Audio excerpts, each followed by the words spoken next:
Broken story. இன்றைக்கி நான் சொல்ல போகிறது, நான் தஞ்சாவூரில் இருந்த காலகட்டங்களில் எங்களுக்கு நைனான்னு ஒரு நண்பர் இருப்பார். அவர் நிறையா புதிய தகவல்கள்லாம் அப்பப்போ வந்து சொல்லுவார். அவர் சொன்ன 2 தகவல் தான் இது. எனக்கு ரொம்ப வாழ்க்கையில் ரொம்ப சுவாரஸ்யமான தகவல் இது. தஞ்சை மட்டும் இல்லை, எனக்கு தெரிஞ்சு நிறையா ஊர்களில் தமிழகத்தில் வந்து சேட்டுங்க வந்து தான் அடகு கடை வச்சுருப்பாங்க. அடகு கடைனா ஒரு வீடு, அதுக்கு முன்னாடி வந்து ஒரு அந்த அடகு கடை வச்சுருப்பாங்க. ஆனால் எந்த சேட்டும் வந்து சொந்த வீடு வச்சுருக்க மாட்டாங்க. அப்போ அந்த நைனா வந்து சொல்லுவார். நைனானா அவரும் எங்கள் ஏஜ் உள்ளவர் தான். அவர் சொல்லுவார், டேய் அவங்கெல்லாம் சொந்த வீடே வாங்க மாட்டாங்கப்பா. ஏன்னு கேட்போம். ஏண்டா 20-30 லட்ச ரூபாய்க்கு வீடு வாங்கணும், அதை வந்து வட்டிக்கு விட்டால் வேறு காசுரா. வாடகை ஆனால் இங்கே வந்து 2000 ரூபா 3000 ரூபா தான் அந்த வீடு. அதனால் வந்து சொந்த வீடே வச்சுக்க மாட்டாங்க. எல்லாம் இங்கே வட்டி வாங்கி அந்த காசெல்லாம் அவங்க ஊரில் தான் போயிட்டு இன்வெஸ்ட் பண்ணுவாங்க அப்படின்னு ஒரு புதிய தகவல். அப்போல்லாம் எங்களுக்கு புதிய தகவல். எப்படி சொந்த ஒரு வீடு இல்லாமல் வாழ்கிறதுனா, சொந்த வீடுங்கிறது பெரிய செலவு. அது எதுக்கு? அதுக்கு 4000 ரூபாய்க்கு வாடகை இருந்துக்கிட்டு அதை வந்து அந்த காசை வட்டி விட்டு அதில் நிறையா சம்பாதிக்கலாம்னு நினைப்பாங்க. அப்படின்ட்டு ஒரு சம்பாதிக்கிறதுனுடைய யுத்தியை எங்களுக்கு வந்து சொல்லி தருவார். அப்புறம் அவர் சொன்னார், ஏய் உங்களுக்கு தெரியுமா ஒரு விஷயம், சேட்டுங்க வந்து லாஸே ஆக மாட்டாங்கடா, ஆனால் ஆகிட்டா மற்ற சேட்டுங்கெல்லாம் சேர்ந்து அவங்கள டெவலப் பண்ணிடுவாங்க அப்படின்னாரு ஒரு நாள். அது எப்படிங்க நைனா? அவர் நைனான்னு தான் கூப்பிடுவோம். எப்படி நைனானோம்?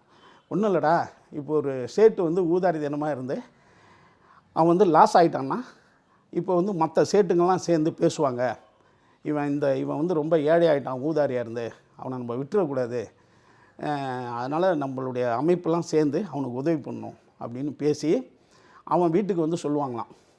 அதான் அது சொல்லுவாங்களாம் வந்து, இந்த மாதிரிப்பா உனக்கு வந்து திரும்பி டெவலப் ஆகிறதுக்கு ஒரு இன்வெஸ்ட்மெண்ட் கொடுக்க போகிறோம் நாங்கள், இது நீ ஒத்துக்கிறியா அப்படின்னா சரின்ட்டான்னா, இப்போ ஒரு நாள் ஃபிக்ஸ் பண்ணி அவங்க வீட்டு கூடத்தில் அவனை படுக்க போட்டுருவாங்களாம். படுக்க போட்டு அவன் மேலே வந்து வெள்ளை துணியை போத்திடுவாங்களாம். டோட்டலாக வெள்ளை துணியை போற்றி அவனுக்கு ஒரு மாலையை போட்டுருவாங்களாம். இது ஆக்சுவலாக இது அவர் சொன்ன கதை, ஆனால் சுவாரஸ்யமாக இருந்தது எனக்கு. மாலையை போட்டுருவாங்களாம். இப்போ என்னன்னா, கணக்குப்படி அவன் இறந்துட்டான். அந்த ஊதாரியாக இருந்த அந்த சேட்டு இறந்துட்டான். மாலை போட்டாச்சு, வெள்ளை துணி போட்டாச்சு, பக்கத்தில் பெரிய ஒரு அண்டா வச்சுருவாங்களாம். இப்போ அந்த நல்லா இருக்கிற சேட்லாம் இருக்காங்கள்ல, அவங்க ஒருத்தவங்களாம் உள்ளே வருவாங்களாம். உள்ளே வந்து அந்த சேட்டு இருக்கார்ல, வெள்ளை துணி போட்டு மூடி, அவன் காதுகிட்ட போய் தூன்னு 4 தடவை துப்புவாங்களாம். துப்பிட்டு அவங்களால முடிஞ்ச காசை அந்த அண்டாவில் போட்டு போயிடுவாங்களாம். இப்படி ஒவ்வொரு சேட்டாக வருவாங்க. அவன் காதுகிட்ட வந்து தூன்னு துப்புவாங்க. அவங்களால முடிஞ்ச காசை அண்டாவில் போயிடுவாங்க. இப்படியே எல்லா சேட்டும் காரி துப்பிட்டு காசை போட்டு போயிட்டோடனே, இப்போ அந்த சேட்டு கொஞ்ச நாள் கழித்து ஏஞ்சி போயிட்டு குளிச்சுட்டு, அவர் ஏன்னா புது மனிதன் ஆகிட்டார். இப்போ அவர் செஞ்ச தவறுகளுக்கெல்லாம் அந்த மற்ற சேட்டுக்கெல்லாம் காரி துப்பியாச்சு. இப்போ நீ இதை வச்சு பொழைச்சிக்கிட்டான்னு அவங்க காசும் போட்டாங்க. இப்போ அவர் போய் குளிச்சுட்டு சாமியை கும்பிட்டுட்டு மூதாரியாரை கும்பிட்டு அந்த அண்டாவில் இருக்கிற காசெல்லாம் அவர் எண்ணி பார்த்துட்டு அது ஒரு புது இன்வெஸ்ட்மெண்ட்டாக வச்சுக்கிட்டு அவர் மீண்டும் தொழிலை ஆரம்பிக்கணும். இப்படிலாம் செய்வாங்கப்பா சேட்டுங்க அப்படின்னு எங்கள்கிட்ட சொன்னார். இது அப்படிலாம் நடக்குமான்னு தெரியல. ஆனால் இந்த கதை எனக்கு ரொம்ப, நான் தஞ்சாவூரில் இருக்கும்போது கேட்டு எனக்கு ரொம்ப பிடித்த கதையாக இருந்தது. அப்புறம் இன்னொரு சேட்டு கதை தஞ்சையில் உலவும். இதை நீங்களும் கேட்டிருக்கலாம். அது என்னன்னு கேட்டால், ஒரு சேட்டு இருப்பார். அவருக்கு ஒரு 5 வயசு பையன் இருப்பான். அந்த பையனை ஒரு நாள் சொல்லுவார் சேட்டு, அப்பா சேட்டு சொல்லுவார், ஒரு டேபிளில் நிற்க வைப்பார். நிற்க வச்சு, இவ்வளோ பெரிய டேபிளில் நிற்க வச்சு, டேய் கீழே குதிரான்னுவார். அந்த 5 வயசு பையன் சொல்லுவான், இல்லை நான் குதிச்சேன்னா கால் எனக்கு உடைஞ்சிரும், கால் இதாகிடும் அப்படின்வான். உடனே சேட்டு கீழே உட்காந்துக்கிட்டு ஒரு தலைவாணியை மடியில் வச்சுக்கிட்டு இப்போ குதிரான்னுவார். அவன் அப்படியே தயங்கும்போது அப்பா சேட்டு சொல்லுவார், ஏய் அப்பா தான் தலைவாணி வச்சுட்டு கீழே இருக்கான்ல, சப்போஸ் ஏதாவது சாஞ்சின்னா அப்படியே அப்பா பிடிச்சிக்கோண்டா அப்படின்னு அந்த சின்ன பையன்கிட்ட சொல்லுவாராம் சேட்டு, அப்பா சேட்டு. இப்போ அவன் குதிப்பான், அதே போல் அவர் பிடிச்சிக்குவார். உடனே இப்போ அப்பா சேட்டு கை தட்டுவார், பார்த்தியாடா அப்பா உனக்கு எப்படி பிடிச்சிக்கிட்டேன் பார்த்தியா, நீ பயந்தியே அப்படின்வார்.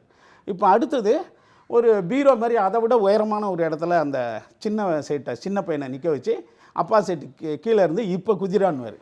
அப்போ ஐயோ ஐயெல்லாம் முடியாது, ஹைட்டாக இருக்குது, எனக்கெல்லாம் முடியாதுன்னு அவன் சொல்லுவான். இப்போ அப்பா சேட்டு என்ன சொல்லுவார், திரும்பி அங்கே கீழே வந்து நின்றுக்கிட்டு, டேய் நீ அப்படி குதி, அப்படியே அப்பா பிடிச்சிக்குவேன். அப்படின்னோடனே இல்லை அப்படின்வான். டேய் அப்பாவை நம்புடா, நான் தான் இப்போ வந்து நீ டேபிள்லேருந்து குதிக்கும்போது எப்படி உன்னை பிடிச்சேன் அதே மாதிரி இப்போ பிடிச்சிருவேன்னு வரான். அதே மாதிரி அவன் பீரோவிலேருந்து குதிப்பான். சேட்டு அழகாக அப்பா சேட்டு பிடிச்சிடுவார், கீழே விட்டுட்டு கை தட்டுவார். பார்த்தியா அப்பா உன்னை பிடிச்சிட்டோம் பார்த்தியா, இதுக்கு போய் பயந்தியடா அப்படின்னு அப்பா சேட்டு அந்த சின்ன பையன் சேட்டுக்கிட்ட நம்பிக்கை கொடுப்பார்.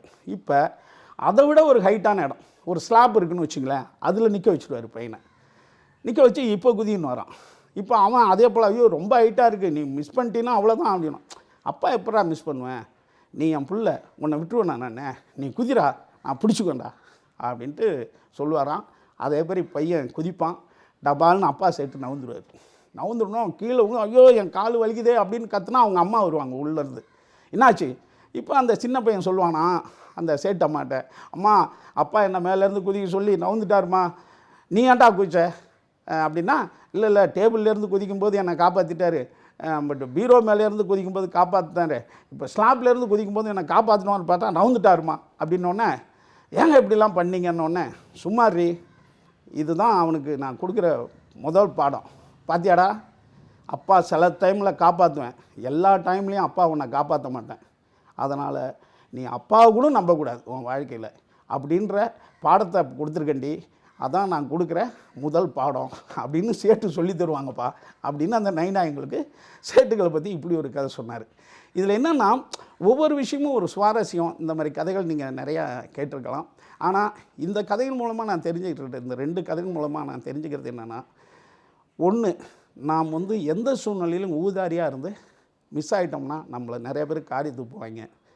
2வது கதைகள் என்னென்னா, நம்ம உஷாராக எல்லா சூழ்நிலையிலும் உஷாராக இருக்கணும். நம்ம குழந்தைகளுக்கு எப்போதுமே ஒரு ஒரு உஷார் தன்மையை சொல்லி கொடுத்துக்கிட்டே போகணும். சின்ன வயசுலேருந்து ரொம்ப செல்லம் கொடுக்கறது, வசதியாக இருக்கிறதால ரொம்ப அவங்களுக்கு தேவையானதெல்லாம் வாரி கொடுக்கறதெல்லாம் இல்லாமல் அவங்கள எல்லா நேரத்துலையும் ஒரு உஷார் நிலையில் அவங்கள வளர்க்கணும் அப்படின்றது இந்த கதையில் நான் புரிஞ்சுக்கிட்டேன்.